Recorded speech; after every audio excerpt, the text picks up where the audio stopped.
The Courtship of Harry Potter by Diana Williams. Chapter 6.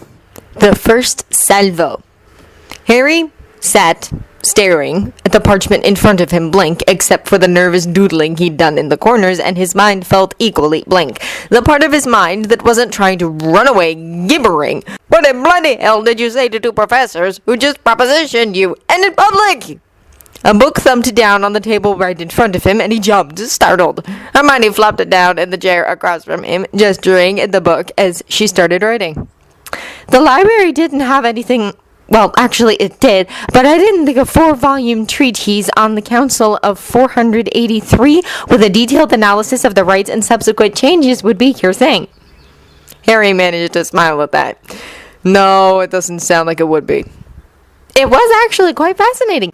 Did you know that in 1193, a codicil was added to the rules outlining what sorts of pets were permissible as gifts? It seems that the year prior, one of the candidates was given a young chimera and it ate him. Lovely, Ron said, sitting down next to Harry. He picked up the book. What is this then? The Erastus rites, but every Eromenos should know, Hermione said. Madame Pince specially ordered it, Harry. She said it would help sort things out for you. She noticed the cards lying on the table and pointed. That's them then? Yes, Harry said heavily. Go ahead, have a look. There's nothing personal in them, just a request for permission to court me. Maybe you can help me come up with a reply. Whoa, look at this, Harry, Ron said, flipping through the book. It's got pictures and everything. He stared at one page, rotating the book in his hands. I didn't think that was even possible. Harry glanced over and, getting a glimpse, hastily pulled the book out of Ron's hands and shut it. The illustrations would be wizarding pictures. I thought that sort of thing disgusted you. What, blokes with other blokes? Ron shrugged. I hear it's a phase some guys go through. Come to think of it, the twins are still going through it. It's alright, I suppose, just not my cuppa. He gestured towards the cards Hermione was perusing. That disgusts me, the whole idea of it. And I think it's rather intriguing, Hermione said, setting down the cards and looking over at Harry. Have you decided what you're going to say? He gestured at his parchment. Does it look like I know what I'm going to say? I suppose bugger off wouldn't be appropriate, Ron said, picking up the cards. Well, at least Professor Max's sounds human. Snape's reads like he has a poker up his arse while he wrote it. Probably did, the perverted git. I think Professor Snape's is lovely, Hermione objected. It's dignified and shows a remarkable sensitivity towards the situation and Harry's feelings. Ron snorted. Right. Catch Snape feeling sensitive about anything, much less carrying what Harry felt.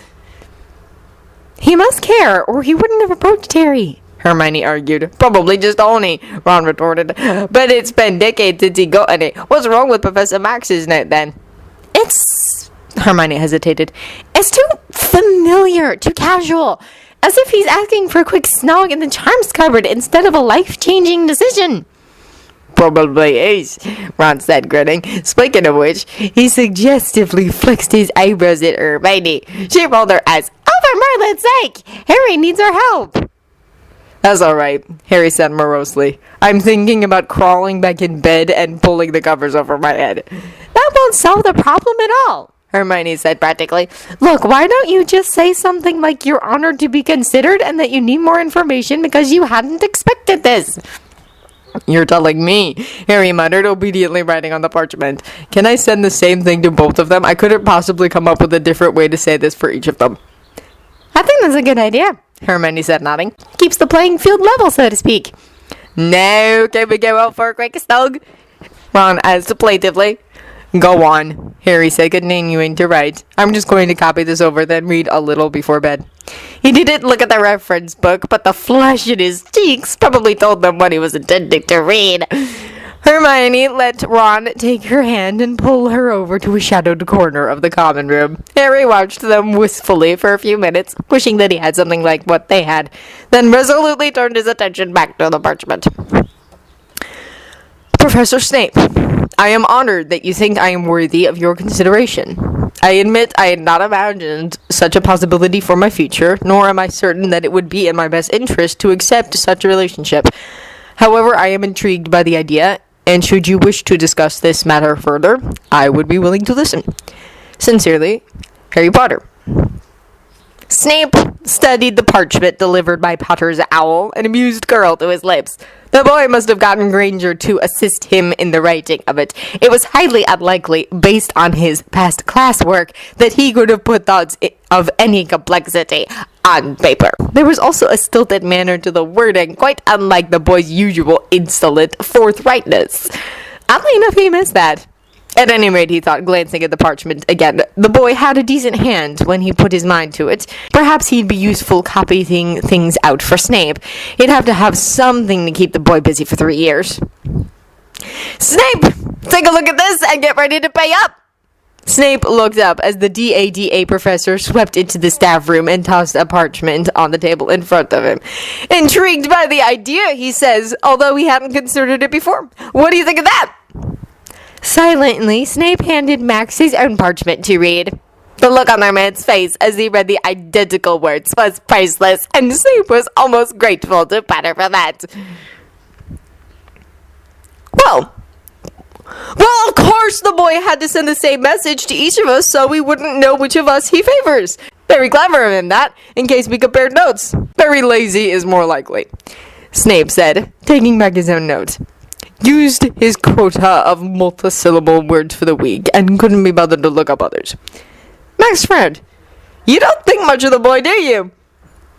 Snape contemplated his steepled fingers. On the contrary, I think Potter is of above-average intelligence, although he chooses not to use his brains more than once a year. His courage is unlikely to be equaled, as is his blind recklessness.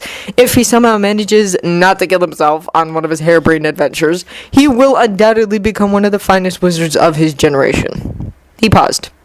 Not that that is saying much. Why, Severus, McGonagall said, coming into the room in time to hear this speech. I do believe that is the nicest thing you've ever said about Mr. Potter. Please do not repeat it in his presence, Minerva, Snape said. I do not wish to inflate his self-image. McGonagall gave him a look he couldn't interpret. I don't think you have to worry about that, Severus. Minerva! Max said, crossing the room to take her hands in his. Dear lady, you have come at a most opportune time. I will need a chaperone for my meetings with young Harry, and I can't imagine anyone better than the head of his house. Will you do me the honor of favoring us with your presence? McGonagall looked over at Snape questioningly, and he nodded. Very well. You have made me supremely happy, he said as he lifted each of her hands to kiss them. Farewell for now. I must go cudgel my brains and prepare my strategy. That won't take long, Snape muttered as the man hurried out, and he lifted an eyebrow at McGonagall's amused snort. Minerva, I get the distinct impression you don't care for our esteemed colleague. He's a decent enough teacher, but I trust him about as far as I can throw him. You don't trust me either, Snape pointed out.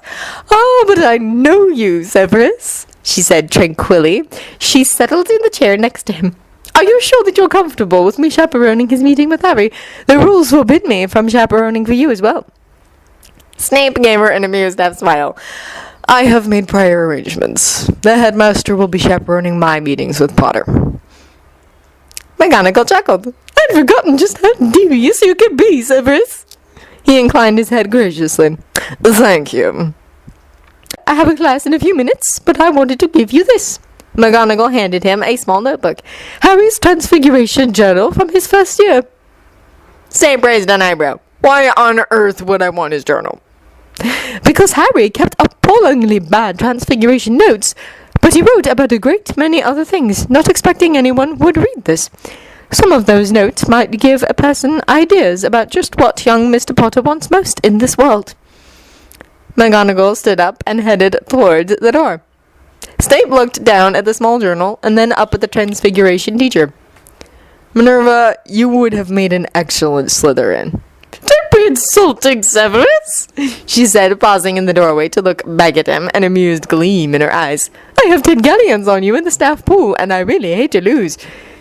The door closed behind her, cutting off the sound of Snape's laughter.